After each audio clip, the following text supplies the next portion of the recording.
But big things continue to happen in the city of Mobile.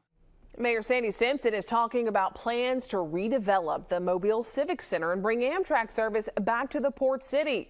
Two big stories we've been following, and we have the latest developments new tonight on both of those projects. So let's start first with Amtrak. The Mobile City Council is on the verge of approving 3 different measures that will allow that passenger train between here and New Orleans. That vote will take place next week, but the votes appear to be there. Fox's Brendan Kirby is downtown where the train stop would be. And Brendan, this could be short-lived. Yeah, it could be, Shelby. There appears to be little appetite on the City Council for subsidizing Amtrak with city funds beyond the first 3 years. Mayor Simpson says he views it as a pilot program. Amtrak officials say by this time next year, the trains will be rolling, assuming the Mobile City Council follows through with a funding agreement.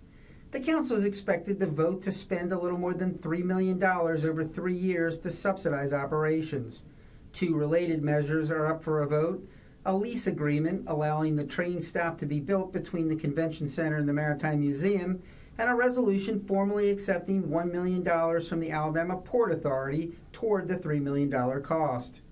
A yes vote on all 3 measures would ensure train service for 3 years. But council members say they have no intention of continuing the subsidy after that. Southern Rail Commission Chairman Knox Ross says he hopes that the Alabama state government would take over the funding at that point.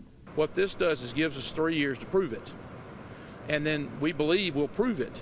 Now, am I saying it's going to pay for itself? No, nothing does, but it should show that it's a good investment. It's the state governments in Mississippi and Louisiana that are paying for the service in those states.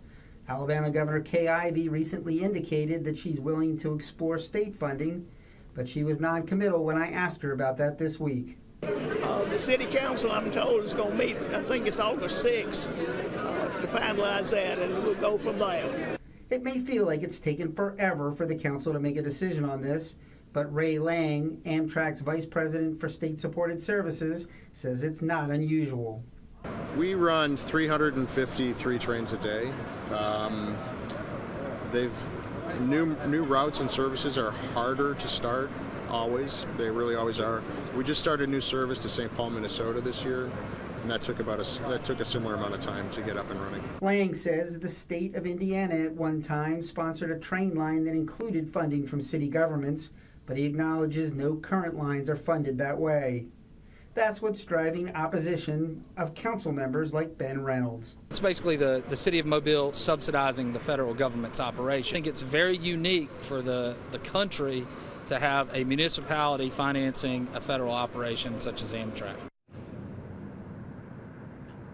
The route between Mobile and New Orleans initially would take about 3 hours, but the deal comes with federal funds to upgrade the tracks. Lang says once that work is complete, it'll shave about 20 minutes off of that trip. Reporting live in Mobile, Brendan Kirby, Fox 10 News. All right, Brendan. And as the mayor alluded to, the